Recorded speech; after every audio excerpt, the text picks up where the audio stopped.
ये बात हवाओं को बताए रखना, ये बात हवाओं को बताए रखना, रोशनी होगी चिरागों को जलाए रखना। लहू देकर इसकी हिफाजत हमने की है, इस तिरंगे को हमेशा दिल में बसाए रखना।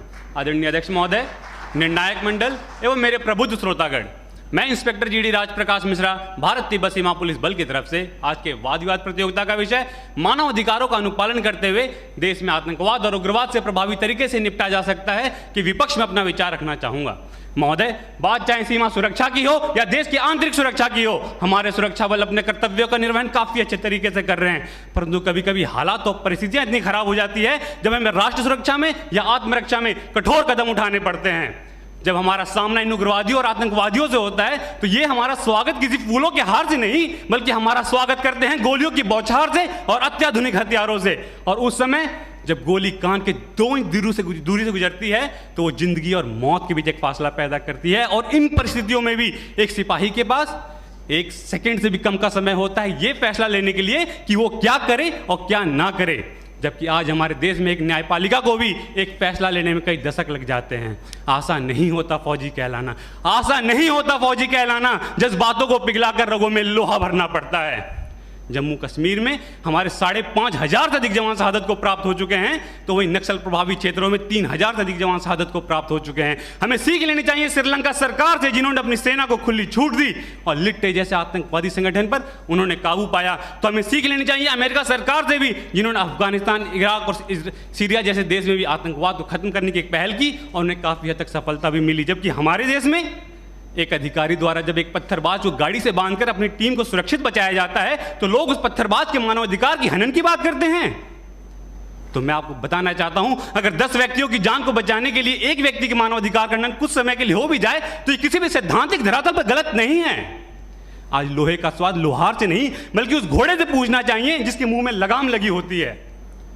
1958 में हमारे देश में अस्फा जैसे कठोर कानून लाए गए और पूर्वोत्तर के राज्यों में जहां पर उग्रवाद अपनी चरम सीमा पर था उसे खत्म करने के लिए वहां लागू किया गया। और उसकी सफलता को देखते हुए 1990 में इसे जम्मू कश्मीर में भी लागू किया गया, जो आज भी आतंकवाद का कमर तोड़ने का काम कर रहा है। और इसे हटाने के लिए अलगाववादी नेता अपना राग अलापे रहते हैं।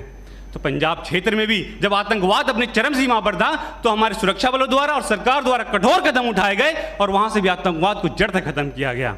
हमारे महान अर्थशास्त्री चाणक्य ने भी कहा है कि अगर राष्ट्र की सुरक्षा के लिए हमें साम दाम दंड भेद की नीति अपनानी पड़े तो उसे अपनानी चाहिए। और महाभारत में भी जब अर्जुन ने अपने सगे संबंधियों को सामने देखते हुए शस्त्र को नीचे कर दिया था तो भगवान श्री कृष्ण ने उन्हें प्रेरित करते हुए कहा था कि हे पार्थ, अपना शस्त्र उठाओ और कर्म करो। आज मानवाधिकार की बेड़ियों में बंधे होने के कारण हमारे सुरक्षा बलों को आतंकवाद और उग्रवाद से निपटने में काफी परेशानियों का सामना करना पड़ता है। और इसका फायदा हमारा पड़ोसी मुल्क मानव अधिकार को एक हथियार की तरह इस्तेमाल करके करता है, जिससे हमारे जवानों का मनोबल टूटता है। आज हमारे देश में कुछ क्षेत्र ऐसे भी हैं, अगर वहां पे कठोरता से कदम ना उठाए जाएं तो उस क्षेत्र को हमारे देश से अलग होते समय नहीं लगेगा। आज हमारे देश में निष्कर्ष स्वरूप में यह कहना चाहूंगा कि हमें मानव मूल्य, हमारे सुरक्षा बल मानव मूल्यों को ध्यान में रखते हुए अपने कर्तव्य का निर्वहन काफी अच्छे तरीके से कर रहे हैं, परंतु कभी कभी हालात और परिस्थितियां इतनी खराब होती है कि हमें कठोरता से काम करने पड़ते हैं। जबकि हमारे मानव मूल्यों को ध्यान में रखते हुए हमारे सुरक्षा बल हमारे देश में समय समय पर आने वाले प्राकृतिक आपदा के समय काफ़ी अच्छा काम करते हैं और सीमावर्ती इलाकों में भी सिविक एक्शन प्रोग्राम और बॉर्डर एरिया डेवलपमेंट जैसे प्रोग्राम चलाकर लोगों के मानव मूल्यों को बढ़ाते हैं।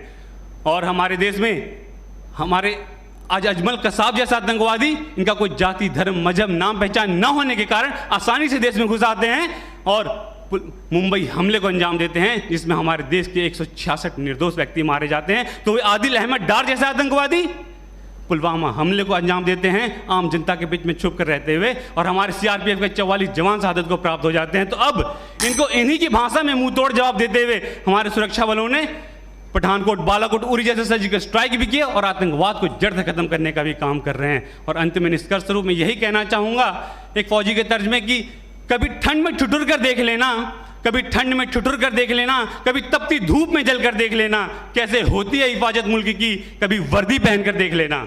जय हिंद, जय भारत।